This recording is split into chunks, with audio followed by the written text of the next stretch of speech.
Welcome to the Lock Sportscast, your weekly source for Lock Sport news and sometimes interviews. This is episode 69, recorded September 25th, 2021. I'm your host, Charles Current.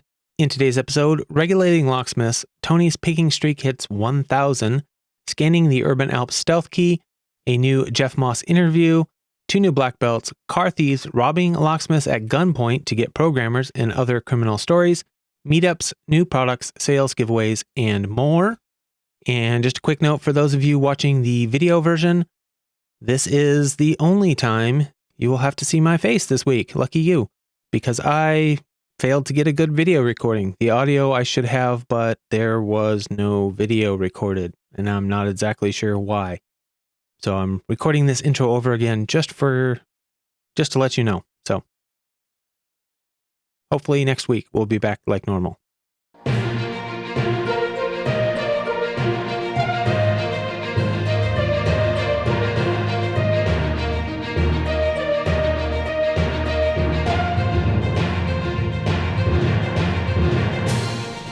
You can subscribe to the audio version of the show on most podcast apps and at locksportscast.com. If you don't already have one, you can find a Podcasting 2.0 compatible app at newpodcastapps.com. You can subscribe to the video version on YouTube or Odyssey. Links to stories discussed will be in the show notes.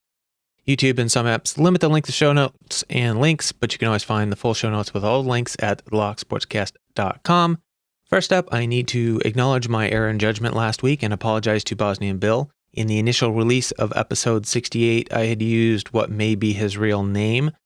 At the time of recording, the name was publicly attached to his channel and showed up in YouTube and Google searches for Bosnian Bill.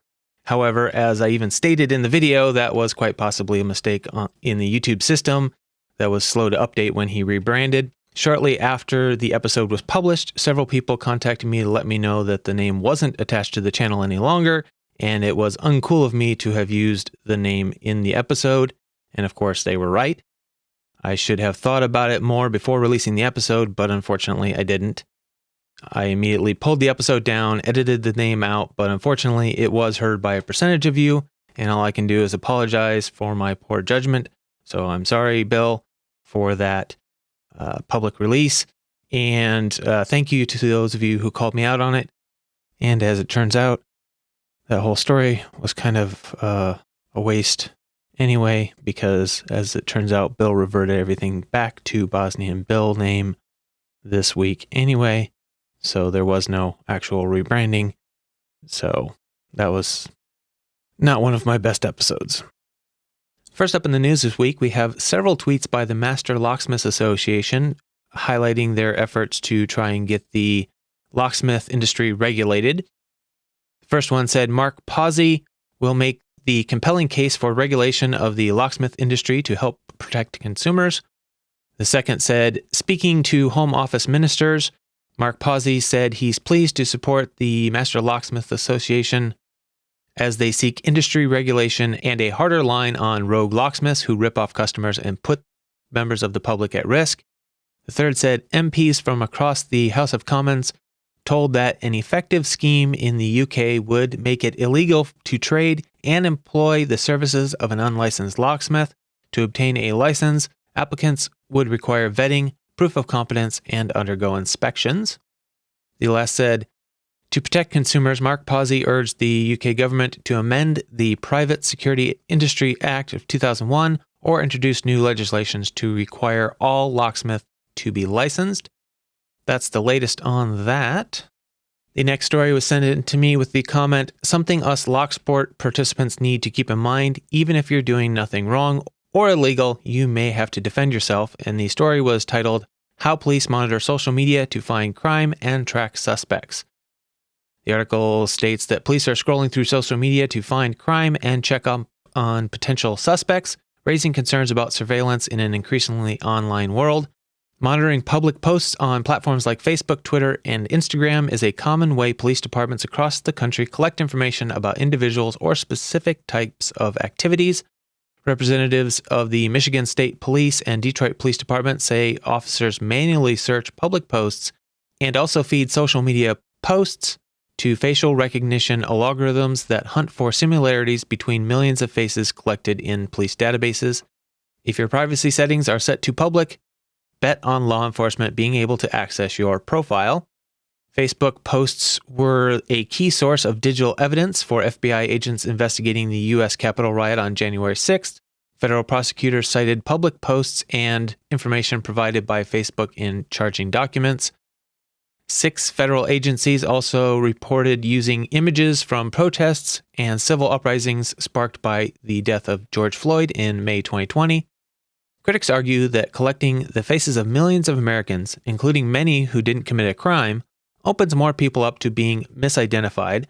However, law enforcement groups say facial recognition technology is a valuable crime-fighting tool when used correctly. The question is, do they actually use it correctly all the time? A recent report from the U.S. Government Accountability Office found 20 federal agencies own or use a system with facial recognition technology. It also found more than a dozen federal agencies didn't know the full scope of their facial recognition efforts and lacked effective means to track the technology's use. On the lighter side, the next item is a cosplay lockpick holder for your arm. It says this is not an instructable about how to make or purchase lockpicks, but if you already have them for a costume, this will help you print holders for a lockpicking bracer. Since it is cosplay, you want to show off the tools of the trade if you are playing a character who picks locks. Assassin, thief, cat burglar, or general shadow runner, any sane person would want to conceal lockpicks, and I do not have any instruction for that. To fit my character, a cyberpunk, the picks were meant to look well used and beloved. For the extra touch, they were wrapped with friction tape, weathered, and given names.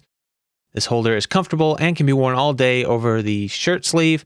The parts are easy to find or purchase, and the printable files I designed are included. So, just a series of pick holders wrapped around the person's arm, secured with what looks like to be elastic banding. So, sounds like this person doesn't actually pick locks. It's just strictly for cosplay, but still kind of cool.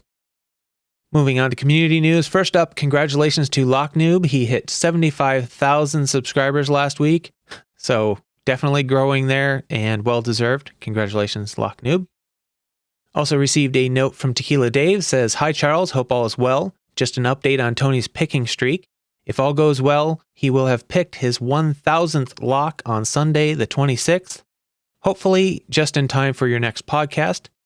It wouldn't surprise me if he's reached 1001 by the time this goes out. I can see him aiming for 3 years now." Just to recap, for a UKLS challenge, he has picked a different lock every day since January 1st, 2019, and I would like to congratulate him on the impressive milestone. Keep up the sterling work, Tequila Dave. So congratulations to Toni for the amount of commitment that takes. Just a reminder, he is picking a different lock every single day. That takes a lot of commitment to procure the locks, arrange for people to send you locks, whatever it takes to have a different lock to pick every single day for 1,000 days.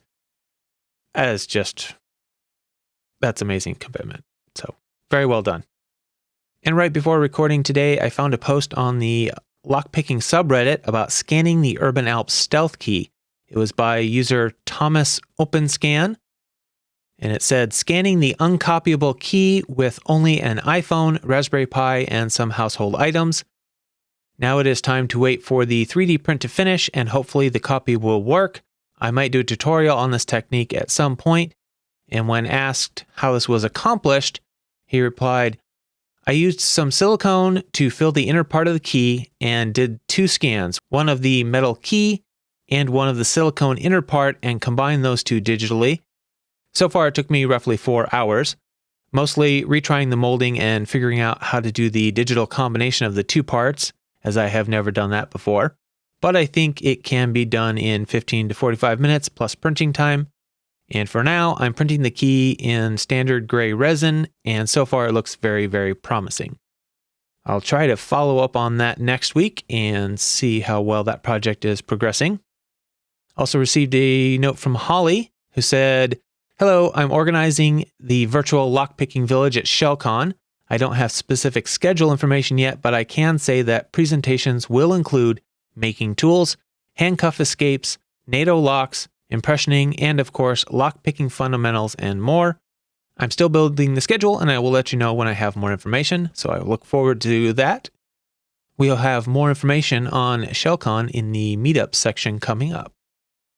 And a quick update on Brummie's Corbin lock. As of this recording, I have just received the package from Starry Lock that contains Brummie's Corbin, so the timer has started, and hopefully I'll get some time to start trying to pick it after recording and editing this.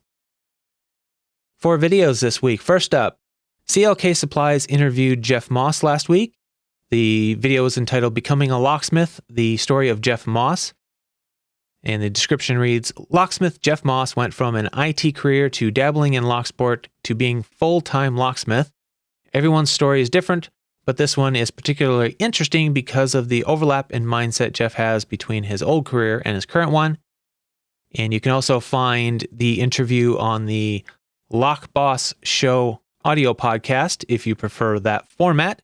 I will try to have a link to both in the show notes. Jeff also took part in the Lock Boss giveaway live stream. It was entitled Lock Boss Giveaway with Jeff Mossman Moss, and I will provide a link to that in the show notes as well.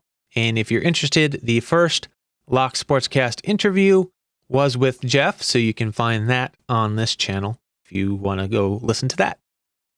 This next video is another one of those Indian videos, this one called Locksmith in Mohan Singh Market, New Delhi. It says the locksmith opens up your home, car, or cupboard lock if you have lost the key on the basis of a master key and charges only about US $1 for the job, including making a replacement key for you. One finds them roaming the roads in India waiting for clients. And this is very much like the others I've seen, except this guy only has hand tools. He's got a portable toolkit sitting under a tree using basically hand tools. You have simple hammers, files, punches, and the like, and charging very little for his work. So it'll make you appreciate how easy we have it with all of our power tools to do a lot of this work. They're working with just hand tools, and they're actually refurbishing the locks. They don't just toss it out because it doesn't work anymore. It looks like he was taking it apart and straightening metal pieces and going through and making new keys. A lot of reuse. Moving up to meetups for this week, we have ShellCon, which is an InfoSec con but does have a lockpicking village, and it is on October 8th and 9th. Again, Holly is the one organizing the virtual lockpicking village. Be sure to go there and check that out. It's shellcon.io, link in the show notes. SaintCon, October 18th through the 22nd at the Utah Valley Convention Center in Provo, Utah. Lockpicking Lawyer is a keynote speaker. And the last couple of weeks, I had been saying that if you go there, you can say hi to Rubber Band. But unfortunately, this week he put out a post that said, hey, everyone, I don't think I'll be able to make it to SaintCon this year after all. However, I'll be running a sale for the week of SaintCon on my site, updates to follow. So unfortunately, sounds like that plan has been scrapped. But if you want to go to SaintCon, go to saintcon.org to find out more information. The MLA Expo 21 is October 22nd through the 24th at Telford International Centre in Telford, UK. And that is locksmiths.co.uk/MLA-Expo. Link in the show notes because that's a lot to try and remember to type in. And Lock Camp in Lockhart, Texas at Lockhart State Park, November 12th through the 14th. And that's at lock.camp. Link in the show notes as well. In new products this week, we have Lockpick Extreme has updated their $5 repinning kit, and it now includes an anodized plug follower. So the total contents of the kit are listed as 20 serrated driver pins, 20 spool driver pins, 20 standard driver pins, 20 springs, 30 key pins, and a 2-inch aluminum plug follower, all for $5. That sounds like a really good deal for the Locksport hobbyist. So I will have a link in the show notes. And UK lockpickers.co.uk has a hard case custom tool storage thing with new pre-cut foam so you can design your own space for your tools. The inner foam has these pre-cut squares in the foam that you can tear out to make your own custom fit for your application. So I will have a link for that in the show notes as well, in case that's something you're interested in.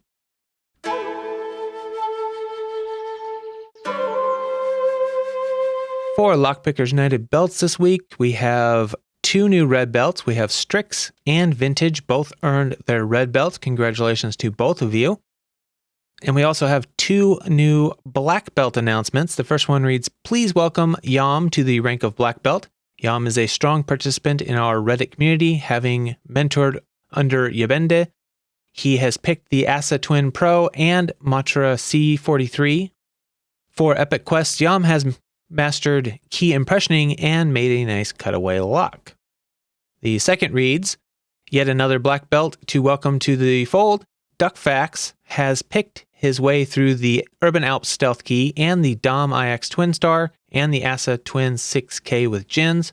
For Epic Quests, he took on key impressioning with a couple of very good tips and has shown off his creative abilities with the famous duck tray, which you should definitely reach out to him and purchase.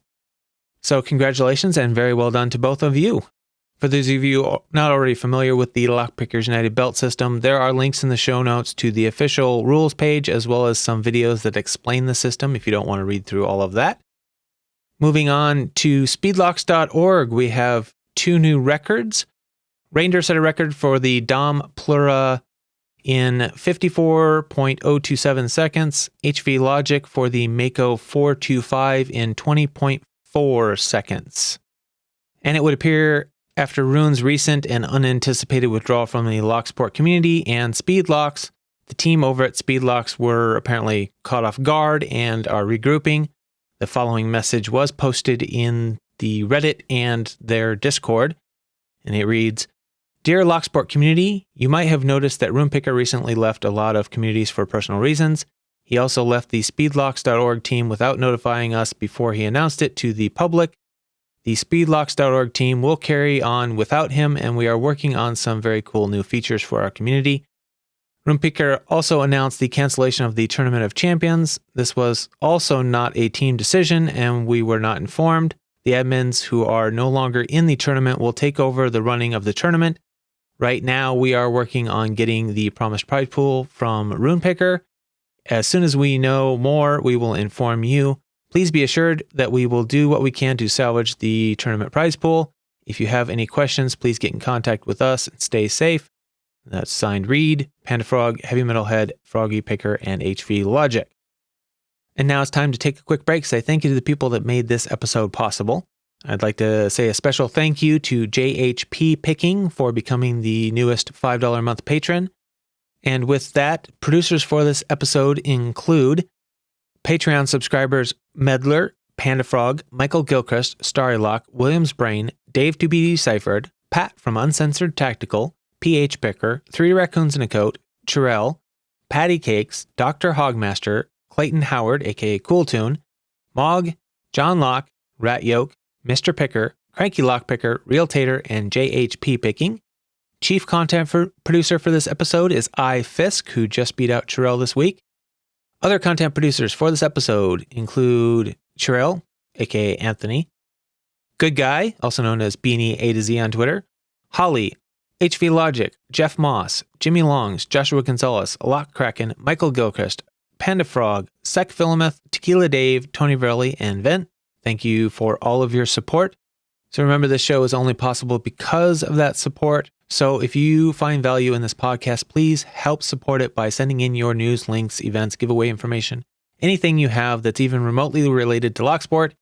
If you think the community might enjoy hearing about it, send it in to me at podcast@locksportscast.com or any of the other methods listed in the show notes or at the locksportscast.com/support. You all have your own little groups, communities, YouTube channels that you follow, your own friends in the Locksport community in real life and online. You might know something that other people don't. Even if you think it's common in your part of the community, it may not be in another part. So send it in and I will make sure everybody hears it.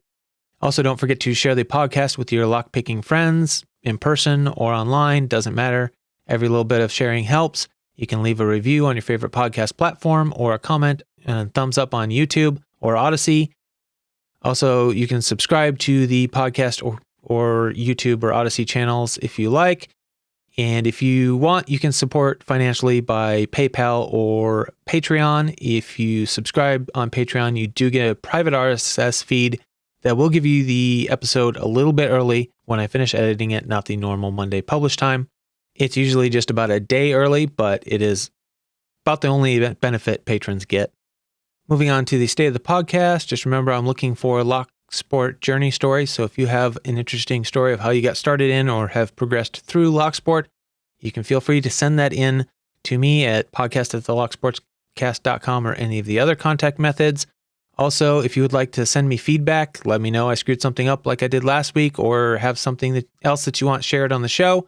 You can send that to all the same contact information. Just make sure that it's reasonable length, polite, work and family safe, not political, and not just drama if you want it shared on the show. For our locksmith story this week, we have a story out of Milwaukee. Car thieves target locksmiths to steal key fob programmer. Police think the thieves are targeting computers used to program key fobs on newer cars. The story says, car thieves have set their eyes on a new target, Milwaukee locksmiths. The latest one to be robbed at gunpoint was Tuesday night. Police say they think thieves are targeting the computers used to program key fobs on newer cars. It was the second armed robbery in 4 days. The article says, fearing retaliation, the owner of Lucky Locksmith spoke to WISN 12 about the armed robbery but asked not to be identified. The owner said, as soon as my technician arrived on site, he got surprised by 2 armed men. At that point, they took all his belongings and stole the work vehicle. It sounds like the thieves later drove off with the key fob programmer and left the van. The owner said that there was still fingerprint dust from where the police pulled evidence from the van.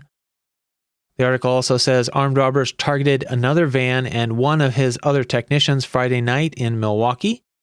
And locksmith Diego Barrera said he is taking extra precautions after being robbed at gunpoint earlier this year. WISN 12 asked why the key fob programmer was sought after. Barrera said, basically, they can program 70 to 80% of the brands Dodge, Ford, Nissan. Milwaukee police sent a bulletin to other police departments warning that the equipment targeted has the ability to plug into any vehicle's ignition and program the key fobs and override the vehicle's security system to start a vehicle. Police said the car thieves have been using stolen key fob computers in the Chicago area since September of last year. They re-encode key fobs and bypass security systems on vehicle. So far, no arrests have been made, and police have not released any other information. In another article I found about the same set of events, police say they are asking people to take the following precautions to stay safe. Please obtain specific contact information, i.e. phone numbers, full names, and addresses of the individuals you will be meeting to assist with the programming of keys prior to your arrival. Meet in a public location and do not meet in secluded, dimly lit areas. Attempt to verify the identity of the individuals requesting locksmith services through a state ID or driver's license. Report any suspicious events and report incidents to police immediately. For all of you, especially those locksmiths who might be in the Milwaukee area, use extreme caution. And for locksmiths that follow this show in other areas, just be on alert, because if this is happening in Chicago and Milwaukee areas, they might continue to spread. Other people might get the same idea after reading these stories. So use extreme caution, please. And then we have what I would consider a sort of related article out of Midwest City, Oklahoma. It was entitled, "It's Just Some Really Bad People Out There. Oklahoma Man Claims Crooks Stole His Truck Despite It Being Keyless." An Oklahoma man is warning others whose vehicle has keyless entry feature. The man said his girlfriend came into the bedroom and she was like, "Babe, your truck is gone." And he went outside and sure enough, it was gone. KFOR obtained surveillance footage of a truck speeding down a street. Ross believes it's his truck. He told KFOR that the theft was shocking because he only has one key. He's quoted as saying, "I have the key to the truck and there's only one key. So I've never had a spare or anything like that. I just always had the one key. And I didn't think the truck would have moved with me having the key, but I was wrong." Locksmiths with the Oklahoma City Security Lock Service told KFOR it's not easy to steal a truck like Ross's Dodge 2500. You have to have the key or the right equipment. Wasim Aruk with Security Lock Service said it has to be an experienced person. A locksmith usually gets training to do those types of jobs. The lock service told KFOR the job would require someone obtaining a PIN code from a computer. Now, there were actually have continued to be a rash of these Dodge pickup thefts here in Oregon. So I just heard of another one that happened just a week ago, and several people down the street from me here had them happen a few months ago. So I would debate the fact that it is not easy to steal one. I don't know if maybe there's an exploit, or if just there's too many programmers out there in the hands of criminals, but they definitely seem to be a high value target. And in my area, from what I've heard from my friends and seen online, it seems to be a disproportionate number of Dodges versus Ford or Chevy. So just something to be aware of. If you own one, you might want to think about some sort of additional security. They're a very expensive truck, and you don't want to be caught off guard. The next story is out of Watford, UK, the Watford Observer. It was titled, Notorious Thief Jailed After Stealing Multiple Bikes in Watford. It says, John Smith stole bikes mostly from the High Street and Ricksmanworth Road areas between June and August. He was arrested on Thursday, August 5th, after he was stopped in Watford Town Centre and found to have a set of Allen keys, bolt croppers, and a lock-picking tool on his person, as well as 2 suspected stolen bikes. A search of his property subsequently revealed even more suspected stolen bikes, which were seized by the police. He was charged with 10 counts of theft of a pedal cycle, 1 count of going equipped for theft, 1 count of breach of criminal behavior order. Smith, who had been remanded into custody after being charged, appeared in court to be sentenced on Friday, September 3rd. The 34-year-old of Chow Square in Dalston, London, was sentenced to 12 months in prison. Now that he has been convicted and sentenced, police have issued photographs of the recovered bikes in hope that they can return them to the people they belong to. The local police are quoted as saying, Smith is a notorious thief and clearly has no qualms about targeting honest and hardworking people. We are pleased that he has received a custodial sentence and is no longer free to commit his crime spree which harmed the community. We have already reunited 1 bike with its rightful owner, but we are now releasing images of others that we currently have stored in the hope that we can return them to their original owners. So it sounds like he used a variety of methods to steal bikes between the Allen keys, bolt cutters, and lock-picking tools that he had on his person while he was actively stealing bikes. We don't know to what extent he used each of those, but he definitely was prepared. First up in sales, iFisk sent in a sale by thinkpeterson.com. They sent a note saying, today's special, we are closing out our line of high durometer rubber picks. The only reason we had them in the first place was due to a mistake made by a past molder. Instead of our famous soft rubber handles with full tang insert, he used a different rubber that was much firmer. No code required, no minimum requirement. And to make it more interesting, we have created a small everyday carry pick set from these picks. The name of the set is HD-Closeout, and the part number is HDC-GSR. The kit contains a 3-inch fold-over case, the eye-like bent turning tool set, the government steel bent with a twist turning tool that we recently announced, and the following high durometer picks, the H1, LR, PR, DR, DP, and the TR. I'm not even familiar with what those are. Anyway, they say the pick set would have a value of $94, but since they're closing out the line, it is being offered for $65. The picks themselves were intended to be $15 each, but because they did not have the rubber we specified, we have been selling them at only $10. Actually, they have been selling rather well at that, but now that the inventory is getting lower, we are reducing the individual picks to only $6.50 each. If you want some Peterson picks, this might be a good opportunity to get some at an affordable cost. Also, it looks like at the time of this recording, the sale is still going on at Matt's Lock Pit. So you can find the link in the show notes. Wendt's new Lockmaster picks, still on sale, 10% off with the code LOCKNOOB10. Link in the show notes. That is good through the end of the month. 3dlocksport.com, 10% off with the code LSCast10. Mako Locks, 15% off with the code BYMAKO. uklockpickers.co.uk, 10% off with the code GIFT. Those ones don't seem to have any expiration. For giveaways, we still have the Wendt giveaway for the XBmods custom handles for their new Lockmaster pick sets. That runs through the 30th. So still a little bit of time to get on that if you are listening early. SecPhilomath 100 subscriber giveaway is coming close to an end, which is September 30th. By the time you hear this, he will have made all of his videos with all the questions he wants answered. So you still have time to get your answers in and get entered if you want. kraKen September giveaway still running through the end of the month as far as I know. So get over there and check that out if you haven't already.